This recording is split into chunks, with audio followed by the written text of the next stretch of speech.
It's a new day, so I guess Dillon Danis must be posting some more new content. And hey, I thought he had a temporary restraining order against this chick, but nah, that's all right. There's so much public use material that's out there, and I'm not just talking about Nina. That of course he couldn't skip a couple of days. I mean, come on, man. And Dillon, well, Dillon's out there just exposing to the world his modus operandi moving forward. I would imagine, you know what, at the beginning, all of this stuff was just simple fight promotion. What was he, man? Like, he was a humble Bellator fighter, you know, a welterweight competitor with that kind of a middling career. Even, middling record. You know, obviously he's accomplished and all that shit.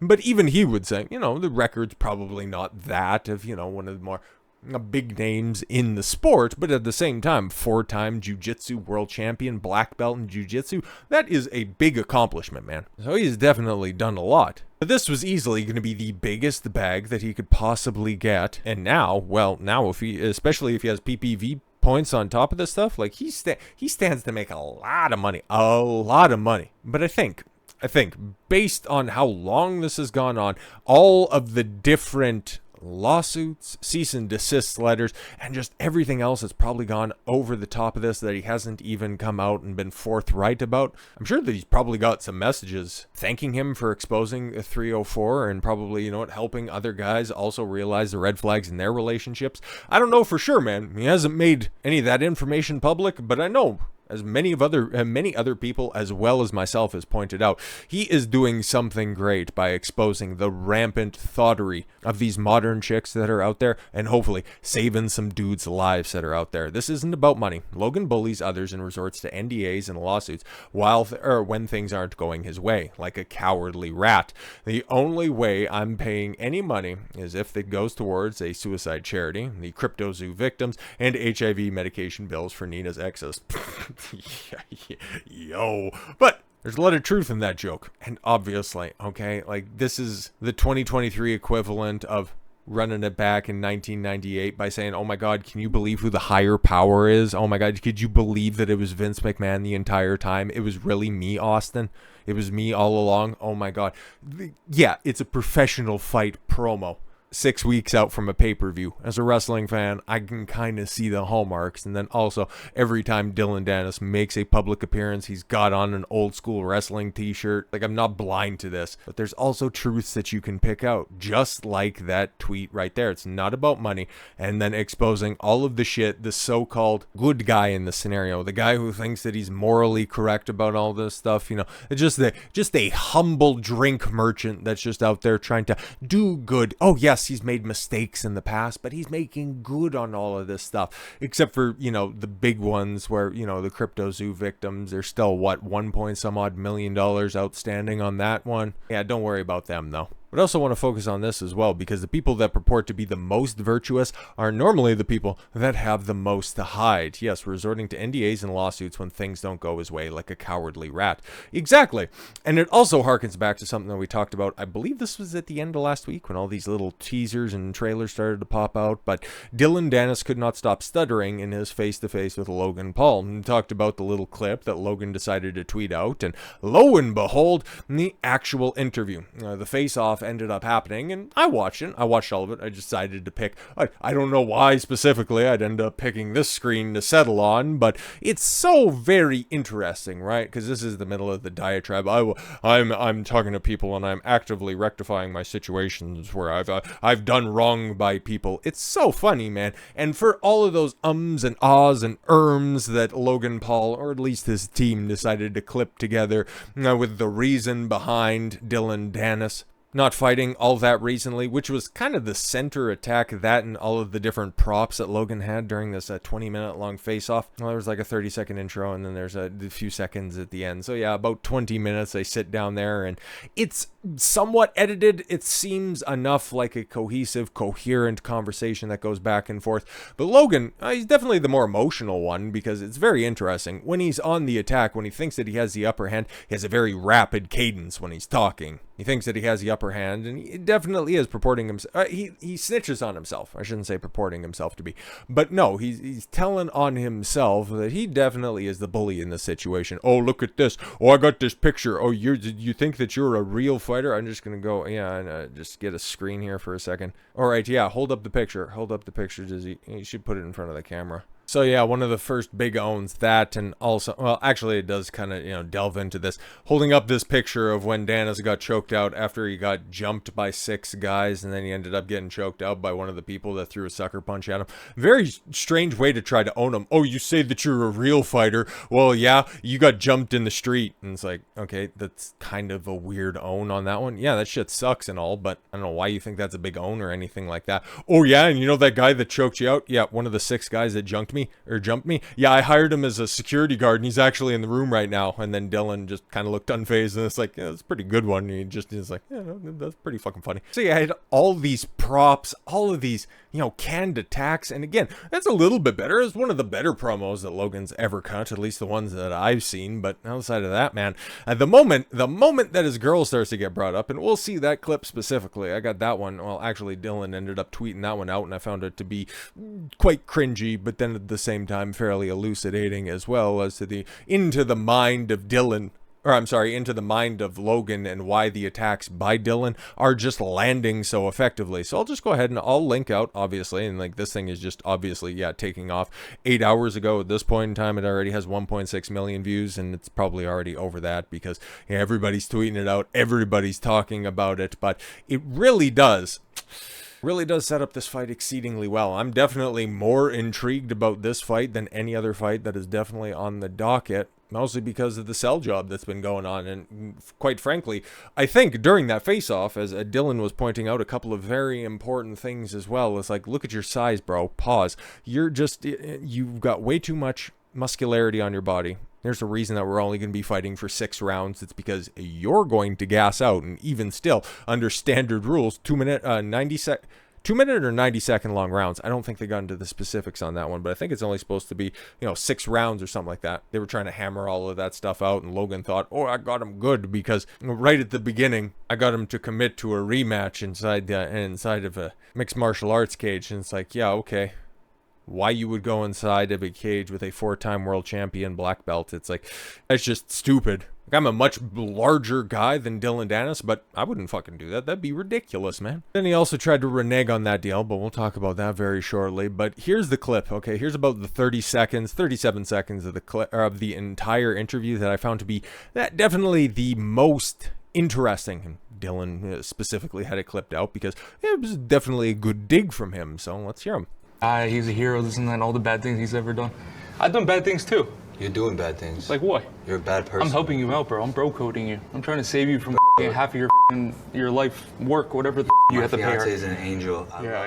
My fiance is an angel. Remember, she only told me that she was like with 5 guys. I don't know where you got the rest of those pictures from. Oh my god, just shut. Like, bro, you're and the way that, yeah, Dillon, good pause screen on that one. It's like, the world knows, Logan, like, you don't have to go through with this. You definitely have grounds to just go, yeah, I'm good, man, but she's an angel. No, bro. Like, you can say she's a good girl, you can say that you guys have a strong relationship and all that shit, but she's an angel? No, everybody, fucking Stevie Wonder can go ahead and see she ain't worth shit at this point in time. So yeah, you're lying not just to yourself, but to everybody. Like, there's Cope, there's Huff and Copium, and then they're standing on the top of Mount Kilimanjaro and just breathing it all in. Bro, there is not enough cuck counseling that you can go through in order to make this situation all right for you, man. Angel out of her. She's a fucking saint who's had a way more successful career. A lot of people do, buddy. A lot of people do. You're making it up, though. A lot of people do. She should be the ring girl. For the fight. Yeah, she should be the ring girl for the fight. No, she's a lot of people have gone through this stuff. No, shut up. It's not all like that. A lot of people do, buddy. A lot of people do. You're making it up, though. A lot of people do. You're making it up. You're making it up. That's the point that I needed to, you know, refresh myself on for a sec. You're just making it up. No, these posting public information, bro, and it's just guy after guy after guy. And now it's just her doing solo performances. Pause. but it's her just being overtly sexual. And you're the dumb motherfucker that fell for her. It's like, no, she's different, bro. She made me wait for box. And it's like, meanwhile, she's out there eliciting. It's like, if I could just go ahead and get a sausage big enough to just completely wreck my body. Like, how do you see that and just try to rationalize that? It's like, no, she's different. At 31 years old, she just decided now's a good time to start to become a good, wholesome, and chaste woman. Like, bruh, is nobody in your circle? I understand that this normally happens when you get to a certain level. You become a very successful individual, and then your group that's around you, your friends and your confidants, they don't want to lose their positions, so that they just keep on reinforcing your decisions, whether they're good or not. Like your co-host on your podcast, Mike Magilak, is the perfect example of that. Like, he will never tell you no, even though he went through this exact same situation, had all of those pitfalls that are there, and he'll just continue to go, no, sport, you just go ahead and you just man up and wife these hoes. Nobody's giving him good information except for his brother, which kind of seems like he's looking at this from the outside in, just going, wow, I'm gonna go ahead and try to not involve myself in this affair because this is too much drama, even for me. Because I would like to think, I don't have a brother. He found himself in this situation, like if we were making a lot of money together and then all of a sudden some trifling clout-seeking chick decided to latch on to him, I believe that I would have a good enough awareness to just go, no, she's with you for the wrong reasons. She is just happy, okay? Because again, you just run back that engagement video and you take a look at her face in that one, and she is the happiest that she's ever been in her entire life, because she knows her entire past of hoedom, finally she found somebody successful enough and stupid enough to forgive her for all of that stuff, and now she can just wipe it all away because she hit the fucking lottery. And Danis, Dillon's being that bro, even though it might seem like bullying, he's trying to save you, man. Like, you might not see it because you're supposed to be your opponent in this boxing match, but if you aren't taking this seriously, I don't know what's wrong with you. You're the ring girl for the fight. You're making it up, though. She'd be a great ring girl. Yeah, she would. But she would never, because she wants no part of you. She requested to stay as far away from you as possible. Yeah, I'm making her more famous than she's ever been. Vile. Pretty much making her more famous than she's ever been. No, she wants nothing to do with you. No, she had to take matters into her own hands because you were kind of too bitched up and not effective in defending her honor, or lack thereof, or whatever's left. I want you to realize. And remember, this isn't even supposed to be the main event, okay? It's supposed to be Tommy Fury and KSI. But, even KSI's out there catching strays from all of this shit as well. But, hey, man, it is what it is. Realize how pathetic you are. Okay, we'll see you in the ring then. Guys, as we... Yeah, so that was probably the most impressive exchange that went back and forth on that. And because, Logan just kind of made himself look really, really sad. Okay, just run this part in. Okay, so yeah, you got Logan. Of course, he tweeted out a 8-second clip, which is, of course, highly edited as well, which is very interesting. So at the beginning of the entire face-off right there, we can just go ahead and... Okay, so this is from 3 minutes in. 3 minutes in on this one. I just decided to play this part right here because I think that it's going to be pertinent. It's going to give the additional context that's not provided with Logan's clip right there about how they have this gentleman's agreement at the beginning. At the beginning, this is the way that it's framed. If you show up to this fight, Yeah. October 14th, I will rematch you in MMA. Good start. No. So that's the full context on that. Obviously, I can show the rest of this. No, Listen, real fighter. Hey. Real fighter. Yeah, see, there's nothing that I'm cutting out right there. Obviously, it's like, okay, you show up to the fight, which obviously he's going to. I don't know where this idea came from that, oh, no, he's just not going to show up to any of the fights. But whatever, man. Okay, he shows up. Okay, and then you guys can have the rematch inside of a cage where it's like, this is not even going to be close. But anyways, yeah, okay. Logan decides to clip something else that happened later in the interview in order to reframe the conversation. Dillon put his entire purse on the line. Well, that was after you said, why don't you just put all your money on the line? It's like, yeah, okay, fine, whatever. When I win, I expect all of it. If I get paid in full, I'll do the MMA rematch. So then you reneged on the deal. Again, a man of honor, definitely not a coward at all. That's why he clipped out that part and not the first one that showed him agreeing to a rematch prior to setting the money that's up there. Who's the guy who wants all of the money money? Who's the guy who's doing this specifically for the cash? Interesting. The only thing we agreed on with a handshake was that if I show up, you'll do an MMA rematch, as I just provided for everybody. And now you're backtracking. You're such a conniving, scamming, lying bitch. You have no integrity. And then right after that, I'm a man of my word, unlike you. If I win, you get my purse, but it goes to the victims you scammed. Again, he continues to fight back, her admirably. That's the word I was looking for. And a signed MMA contract. Yeah, no, exactly. We'll do the rematch, and you'll just get choked out looking real fucking stupid, because for as many breathtaking springboard moves that you can do inside of a 20x20 WWE wrestling ring, yeah, I don't know how good your ground game's going to be. Okay, you're going to get choked out like a bitch, but can't just be completely one-sided. Also got to point out a couple of other things that Logan Paul decided to add on to this. Just kind of a one-sided, if I'm going to be completely honest, a one-sided shit kicking once again by Logan. But of course, he's got a bigger following, therefore he won the argument, and is always what ends up happening with these online debates. Anyways, whoever's more popular coming in automatically wins, because they can just go ahead and flood the chat with W's or whatever other dumb juvenile shit's up there. But Logan Paul stoops low in face-to-face with Dillon Danis as the WWE star mentions the death of the opponent's dad. Yeah, exactly. Claiming that attack on Nina Agdal is part of the Twitter group therapy. Okay, with the MMA star questioning why Paul won't face him in the octagon, because he's even worse as a grappler than he is as a boxer. Logan Paul stooped low in his press conference with Dillon Danis ahead of their October 14th fight, mentioning the death of the MMA star's dad as he accused his opponent of turning to alcohol as they exchanged insults. Wow, that's something, I guess.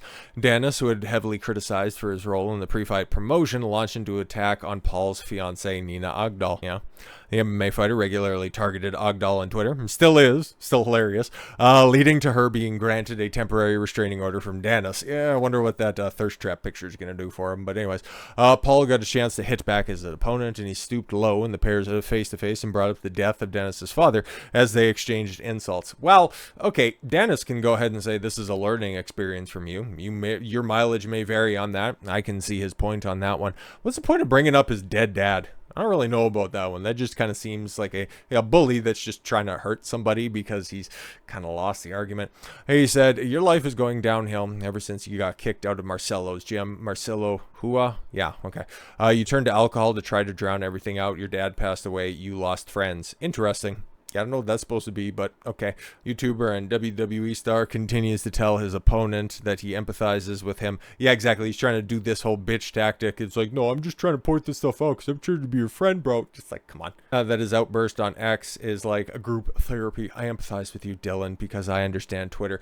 For you is like a group therapy session. Says the guy who lives his entire life on the internet. Interesting. That fills the empty voids in your heart. I empathize with you. No, you're just self-snitching, my guy. This led to Danis hitting back at Paul for bringing up the death of his father, who passed away last year. Talk about that. See what happens, and you're not a scumbag. And talk about my dad passing. Oh, I'll say that you're not a scumbag and talk about my dad passing. The argument heated up further when Paul threatened to rip Danis limb from limb before the MMA star questioned why his opponent refuses to fight him in the octagon. I will rip you limb from limb, Paul threatened. You will not be able to breathe. I will rearrange your entire body. Yeah, exactly. We've kind of seen your skills inside of the boxing ring, and you somehow throw less convincing punches than you do inside of the Fed. But hey, we'll see. We'll see ultimately, because I think they probably have another, face-to-face or something like that to come out, or also maybe the rest of that interview, because yeah, there was one notable cut that was made right in the middle of that. And like I said off rip, the whole stumbling, mumbling stuff that he went and cut together, trying to get Dillon to explain his situation, that wasn't in the interview. I didn't notice it at all. Like he's saying right here, hearing from a lot of people who have the full version, yeah, I'd imagine he'd probably also be able to figure out, yeah, we sat down for X amount of time, and this is only 20 minutes long. Oh, interesting. Logan asked DAZN to edit out a lot of the parts. The guy is such a fraud, man. Yeah, really does kind of make sense, huh? And given the fact that it is his boxing promotion, or at least he's a part owner in some form or fashion, it is a prime boxing event, yeah, it'd make a lot of sense to have him be promoted in the best light possible. Still take a lion's share for the digs, but then at the same time, anything where he looks exceptionally stupid, yeah, we can just kind of cut that part out. So yeah, you can go ahead and watch it. Go ahead and watch the full 20-minute long interview. I watched it at a considerably sped up speed. For all the nut huggers that are in here, that's very interesting. Logan cooked your ass. Yeah, must also be very, very convinced by a bunch of props that he brings to a press conference. But you know, if you listen to this subject material, yeah, you're going to come away with a very different opinion on that. But we'll wait and see, because remember, this fight doesn't take place until October 14th. So that means we all got time, cuz on this one. It's going to be a long few weeks for Logan. Because if that's the best that he got, well, let's just say, yeah, there's a reason that he's winless inside of a boxing ring. So with all that said, thank you all very much for the gift of your time. I've been Don Consuelo. I want you to follow your gut and get after it. Take care, everyone.